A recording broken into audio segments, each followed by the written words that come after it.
Hello everyone, welcome to another video. In this video, I am discuss what you need to cover in organic chemistry as well organic chemistry. तो organic chemistry में जो बचा हुआ था पिछली video में जो मैंने डिस्कस कर चुका था, जो बचा हुआ है थोड़ा सा उसको इस वीडियो में मैं डिस्कस करूंगा। और जैसा कि हम लोग डिस्कस कर रहे हैं एक एक करके टॉपिक, तो इसके बाद आपको जो भी टॉपिक अगर आपको लगता है कि उसको भी डिस्कस करना चाहिए तो आप मुझको बता सकते हैं कमेंट बॉक्स में, तो मैं उसको भी आने वाली वीडियो में डिस्कस कर सकता हूँ। तो चलिए बिना देरी किए हुए मैं पार्ट को डिस्कस कर लेता हूँ कि आपको इनऑर्गेनिक केमिस्ट्री में और ऑर्गेनिक केमिस्ट्री में क्या क्या पढ़ने की जरूरत है। और जैसा कि मैंने पहले वीडियो में ऑर्गेनिक केमिस्ट्री के बारे में डिस्कस कर लिया हूँ, इसलिए आप मेरे चैनल पे जाके उस वीडियो को भी देख सकते हैं, ठीक है। तो अगर आप फर्स्ट ईयर और सेकंड ईयर में हैं तो जो भी टॉपिक मैं बताता हूँ उसके बारे में अगर जिस सेमेस्टर में अगर आप उसको उसी सेमेस्टर में अच्छे से कवर कर लेंगे तो आपको आने वाले समय में ज्यादा प्रॉब्लम नहीं होगी और आपको कोचिंग की भी जरूरत नहीं पड़ेगी, ठीक है। तो बिना देरी करते हुए मैं वीडियो को स्टार्ट करता हूँ, ओके।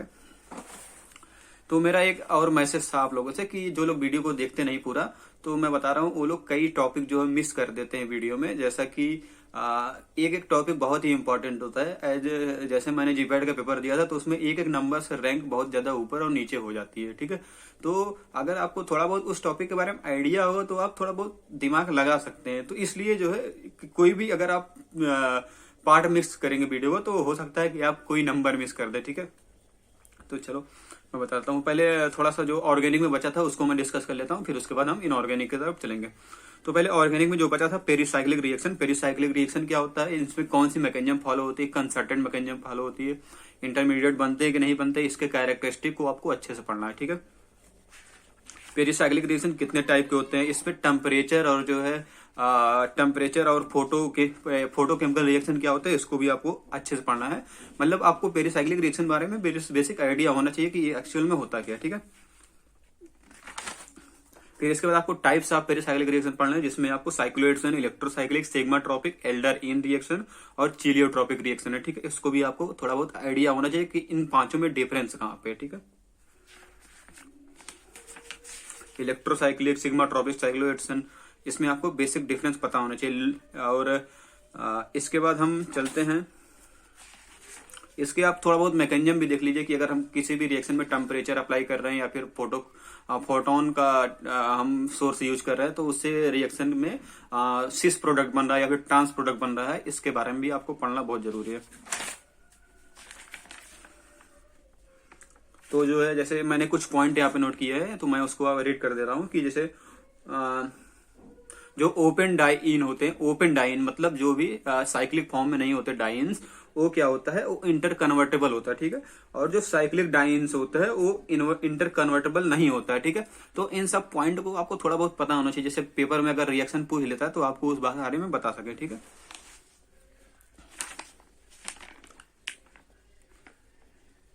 और किस अगर मोनोसाइक्लिक है तो कौन सा प्रोडक्ट पॉसिबल है, अगर डाइसाइक्लिक है तो कौन सा प्रोडक्ट पॉसिबल है, लाइक सिस और ट्रांस, तो उसको भी आपको करके जाना है, ठीक है। और डाइएसिड रिएक्शन कौन सा साइक्लिक कंपाउंड देता है, जैसे मैंने यहाँ पे लिखा है कि only furan give the Diels Alder reaction not any other heterocyclic compound, तो इसको भी आपको पता होना चाहिए क्योंकि एक मार्क्स में सीधा क्वेश्चन पूछ लेता है जेवेड एफ नाइपर में, ठीक है। तो हेटेरोसाइकिल में केवल फ्यूरान देता है, ठीक है, ड्यू टू लीस्ट एरोमेसिटी, ठीक है। और लिस्ट एरोमेसिटी क्यों है, क्योंकि उसको आपको हमको कमेंट बॉक्स में बताना है, ठीक है। और उसके बाद आपका बेंजीन भी नहीं देता डायल्डर रिएक्शन, और नेफ्थलीन भी नहीं देता, लेकिन आपका जो है एंथ्रासिन देता है, ठीक है। तो उसको भी आपको पता होना चाहिए, ठीक है। और कौन से पोजीशन पे रिएक्शन होगी एंथ्रासिन में जो हम पेरिसाइक्लिक रिएक्शन पढ़ रहे हैं, तो इसको भी थोड़ा बहुत आपको आइडिया होना चाहिए, ठीक है। डाइनोफाइल्स क्या होते हैं ये भी पता होना चाहिए, ठीक है।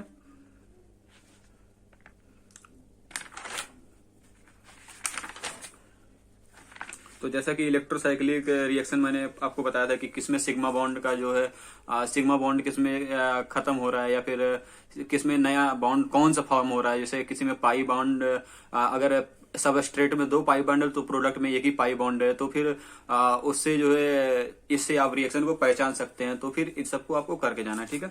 फिर मैं आगे चलता हूँ, जैसे इलेक्ट्रोसाइक्लिक रिएक्शन में कौन रोटेशन होता है, डिस रोटेशन होता है, तो दोनों में क्या डिफरेंस होता है ये भी आपको पता होना चाहिए। फोरियन सिस्टम क्या होता है, फोरियन +2 सिस्टम क्या होता है आपको पता होना चाहिए, ठीक है। जो सिग्माट्रोपिक रिएक्शन होता है वो इंटरमॉलिक्यूलर होता है या फिर इंट्रामॉलिक्यूलर होता है, ये भी आपको पता होना चाहिए। अब जो सिग्माट्रोपिक का एग्जांपल इसमें जैसे कोप रीअरेंजमेंट, उसके बाद एजाकोप रिएक्शन, ऑक्सीकोप रिएक्शन, कलेजियन कोप रिएक्शन, कलेजियन रीअरेंजमेंट, और ये सब जो रिएक्शन है इसके जो है बेसिक मतलब इसमें जैसे क्या होता है, कलेजियन जो रीअरेंजमेंट जो है, तो जैसा कि मैं कहां पे था, मैं आप लोगों से क्या डिस्कस कर रहा था कि जो कलेजियन कोप है एक कौन सा टाइप का सिग्माट्रोपिक है। जैसे क्या होता है कि कोई कोई सिग्माट्रोपिक जो है 1,6 डाई एल्काइल, जैसे क्या है जो कलेजियन रीअरेंजमेंट हो 3,3 सिग्माट्रोपिक है, ठीक है। तो ये जो है जैसे 3,3 है ना, ये भी डायरेक्ट एक नंबर में पूछ लिया जाता है, तो इसको आपको पता होना चाहिए, ठीक है।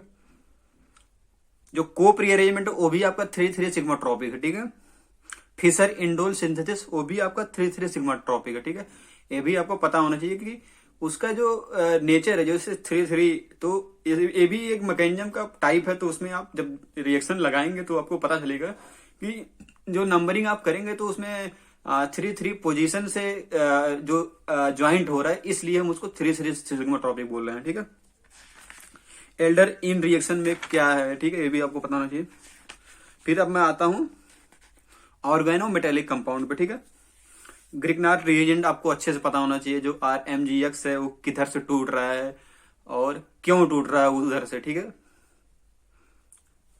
अब ग्रिग्नार्ड रिएजेंट में रिएक्टिविटी जैसे RMGX है तो उसमें आयोडीन लगा है या फिर ब्रोमीन लगा है या फिर क्लोरीन लगा है, तो उसमें किसकी रिएक्टिविटी अच्छी होगी ये भी आपको पता होना चाहिए, उसका ऑर्डर पता होना चाहिए।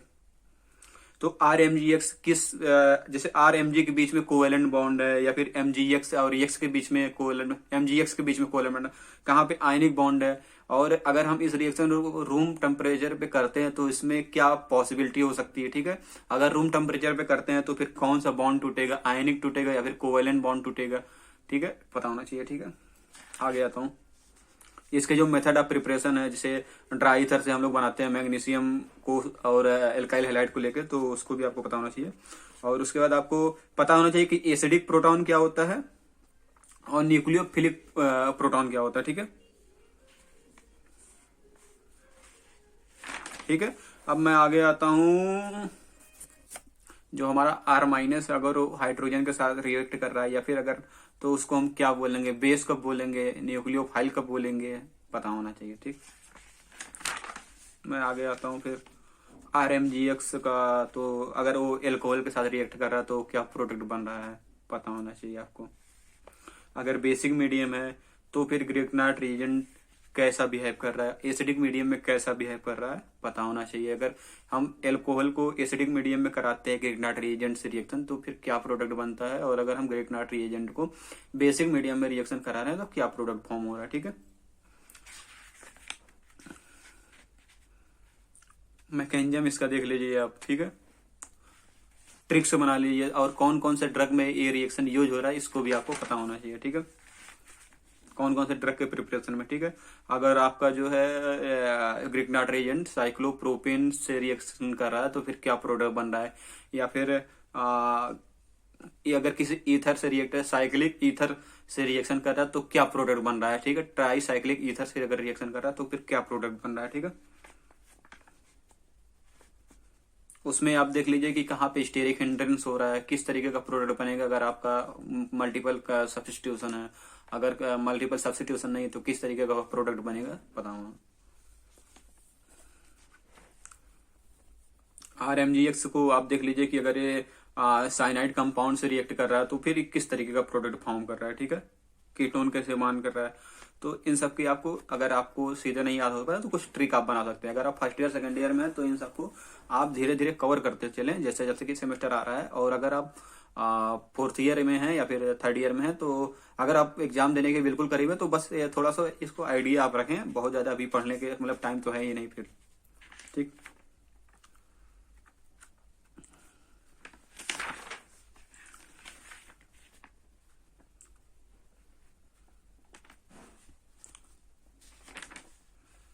फिर अब हम आते हैं सीधा,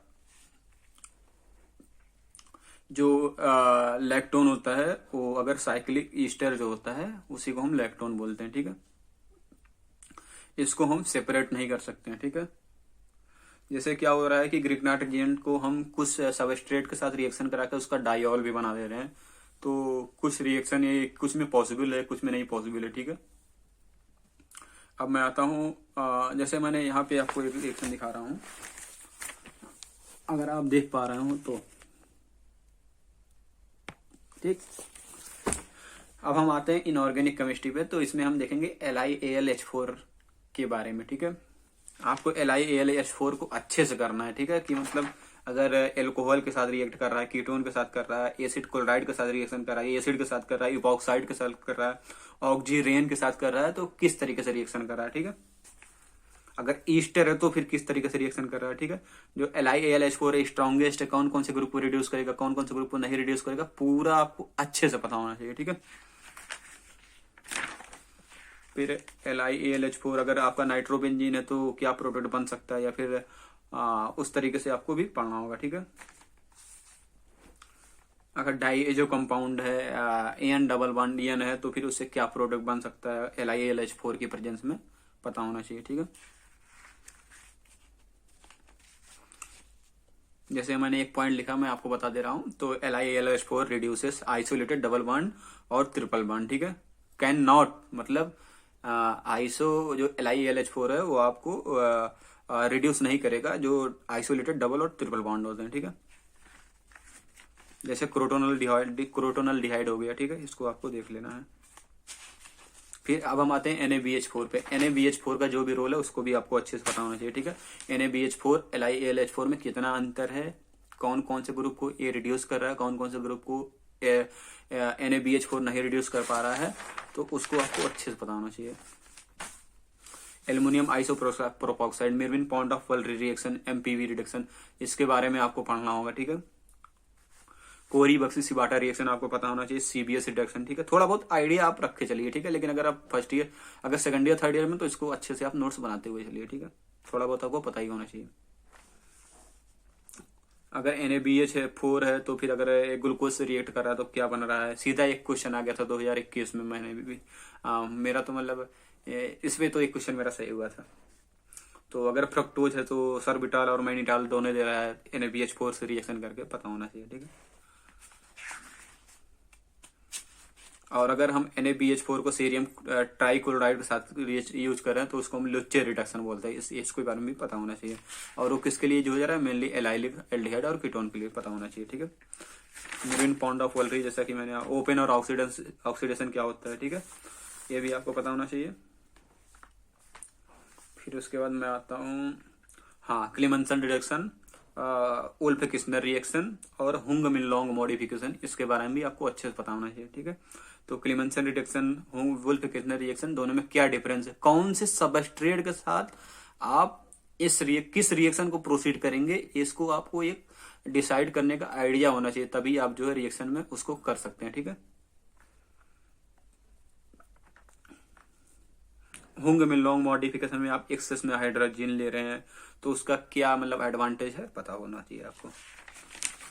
क्लीमेंसन रिएक्शन में जैसे मैं एक पॉइंट आपको बता रहा हूँ, जैसे हेलोजन कंटेनिंग अगर एल्डिहाइड कीटोन है तो उसको हम क्लीमेंसन रिएक्शन के साथ जाएंगे, ठीक है। तो अगर वुल्फ किस्नर है तो उसको आपको बताना होगा कि किस ग्रुप कंटेनिंग के साथ हम वुल्फ किस्नर रिएक्शन प्रोसीड करेंगे, रिएक्शन का मीडियम क्या होता है, ठीक है।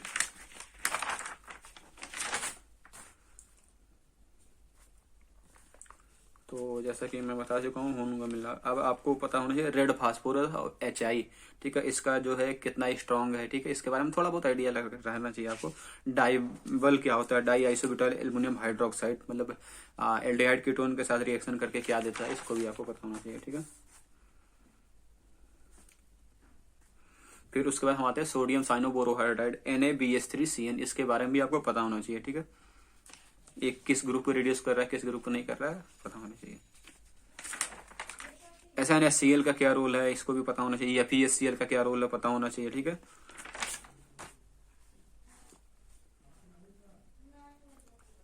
और कौन सा रिडक्शन जो है डबल बॉन्ड ट्रिपल बॉन्ड के लिए बेस्ट है, इसको भी आपको पता होना चाहिए, और ग्रुप के हिसाब से, ठीक है।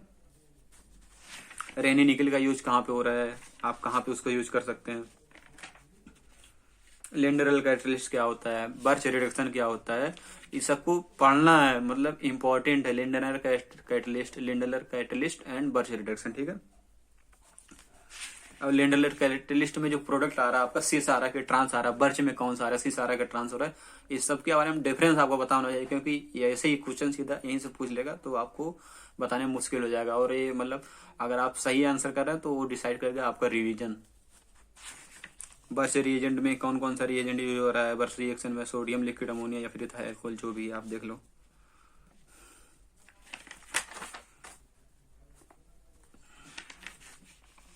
इसका आप थोड़ा सा मैकेनिज्म देख लो बर्च का, विल्किंसन कैटलिस्ट देख लो, ठीक है। विल्किंसन कैटलिस्ट और बर्च रिडक्शन में आप ये भी देख लो कि अगर इलेक्ट्रॉन विट्राइंग ग्रुप बेंजीन रिंग से अटैच है पहले से ही, तो फिर उसके क्या प्रोडक्ट पॉसिबल हो सकते हैं बर्च रिडक्शन में। और अगर इलेक्ट्रॉन डोनेटिंग ग्रुप लगे हुए हैं पहले से, तो क्या प्रोडक्ट पॉसिबल हो सकता है, क्योंकि दोनों के केस में अलग प्रोडक्ट बनता है, तो आपको पता होना चाहिए, ठीक है। विल्किंसन कैटलिस्ट देख लीजिए, ठीक है। क्रोमोट्राइब्रिज ट्राइफिनाइल फॉस्फिन रोडियम, ठीक है।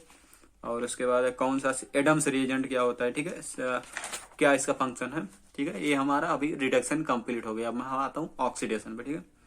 ऑक्सीडेशन में आपको पढ़ना है KMnO4 का पूरा अच्छे से, और K2Cr2O7 का पढ़ना है, और उसके बाद एल्यूमिनियम टर्शियरी ब्यूटाक्साइड ओपेनर ऑक्सीडेशन का पढ़ना है। फिर स्वर्ण ऑक्सीडेशन पढ़ना है, जिसमें हम DMSO COCl2 यूज कर रहे हैं। और फिटजर मोफिट रिएक्शन को भी आपको पढ़ना है, ठीक है। कोलिन्स रिएजेंट क्या होता है, सेरट रिएजेंट क्या होता है, कोरी सुगस रिएजेंट क्या होता है, पता होना चाहिए, ठीक है। कौन सा रिएजेंट पेप्टाइड सिंथेसिस के लिए इन्वॉल्व हो रहा है, इसके बारे में पता होना चाहिए, ठीक है। कॉर्नफोर्स रिएजेंट क्या होता है, ठीक है, पता होना चाहिए आपको। जोन्स रिएजेंट क्या होता है, अप जोन्स रिएजेंट क्या होता है, कौन सा प्रोडक्ट सिस दे रहा है, कौन सा ट्रांस दे रहा है, कौन सा मोस्ट पावरफुल है, कौन सा प्राइमरी एल्कोहल को रिड्यूस कर रहा है, कौन सा प्राइमरी एल्कोहल को ऑक्सीडाइज कर रहा है, ठीक है, पता होना चाहिए।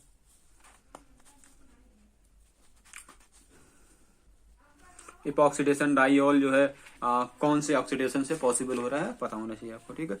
अब मैं आता हूँ अप जोन्स रिएजेंट क्या होता है। ऑस्मियम टेट्रा ऑक्साइड जो है एक रिएजेंट है जो हम अप जोन्स रिएजेंट बोलते हैं। बेयर रिएजेंट क्या होता है, वुडवर्ड रिएजेंट क्या होता है, ठीक है। प्रियोस्ट रिएजेंट क्या होता है, ठीक है, प्रियोस्ट किसको बोलते हैं हम, ठीक है। एल्किन से डाइऑल किस में बन रहा है, ट्रांस डाइऑल किस में बन रहा है, सिस डाइऑल किस में बन रहा है, पता होना चाहिए।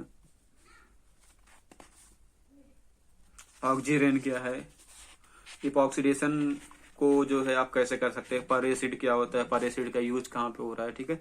जैसे मैं बता रहा हूँ आपको, जैसे COOH होता है एक एसिड, अगर आपको पर एसिड बोलना तो COOH होता है, तो उसको हम पर एसिड बोलते हैं, ठीक है। जैसे MCPBA मेटाक्लोरोपरबेंजोइक एसिड, इसका क्या रोल है, थोड़ा सा ये भी आपको देखना होगा, ठीक है। KMnO4 जैसे कि मैंने आपको बता दिया क्या है, ठीक है। और उसके बाद परायोडिक एसिड आपको देखना है, NiO4 सोडियम परायोडेट, इसको भी आपको देखना है, ठीक है। HiO4.2H2 इसका रोल थोड़ा सा देख लो आप। और फिर मैं कुछ पोर्शन जो बचा है वो शायद मेरे दूसरे नोट्स में मैं बस। तो यार जैसा कि चलो अभी मुझको नोट्स मिल नहीं रहा, तो मैं उसको अगर मिलेगा तो मैं उसको फर्दर वीडियो में प्रोसीड कर दूंगा। तो अगर आपकी कोई भी क्वेरी होगा, अगर आप कुछ दूसरे टॉपिक से वीडियो चाहते होंगे तो आप कमेंट बॉक्स में मुझको सजेस्ट कर सकते हैं। तो जैसा कि मेरा टाइम थोड़ा बिजी चल रहा है मेरा आपको पता होगा ना कि मैं मतलब मेडिसिनल केमिस्ट्री का मतलब स्टूडेंट तो मैं ही हूँ, तो उसमें काफ़ी सारी चीज़ें हैं मतलब तो इसलिए थोड़ा बिजी शेड्यूल है। तो आप अगर कुछ कमेंट बॉक्स में कर दें तो फिर मुझको पता चल जाएगा कि आपको किस चीज़ की जरूरत है, तो फिर मैं सिलेक्टिव चीज़ों को लाने का कोशिश करूंगा, ठीक है। तो अगर आपको वीडियो पसंद आया होगा तो चैनल को यार सब्सक्राइब जरूर करना, ताकि जो है और जो बच्चों को मतलब वीडियो सजेस्ट हो जाए, क्योंकि क्या होता है कि जब आप किसी भी वीडियो को लाइक करते हैं तो वीडियो मैक्सिमम लोगों तक पहुंचता है, तो फिर उनको भी पता चलता है कि तो उससे उन लोग का भी फायदा होता है। तो मैं यही चाहता हूँ कि जो चीजें हैं वो सभी लोगों को पता चले और सभी लोग इन सब चीजों से थोड़ा सा जागरूक रहें, ठीक है।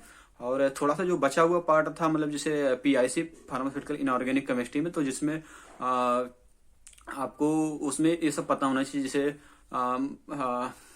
कैथार्टिक सलाइन एंटी माइक्रोबियल क्या होता है, उसमें मतलब 3-4 काफी सारी चीजें वहां पे, जैसे आपको आर्सेनिक पॉइजनिंग और उसके बाद क्लोरीन के जो है लिमिट टेस्ट, ये सब जो है आपको देख लेना है, ठीक है। वो क्लोरीन हो गया, आर्सेनिक हो गया, गैजेट टेस्ट किसको बोलते हैं, उसमें कौन सा अपर्चर यूज कर रहे हैं, ठीक है। और उसके बाद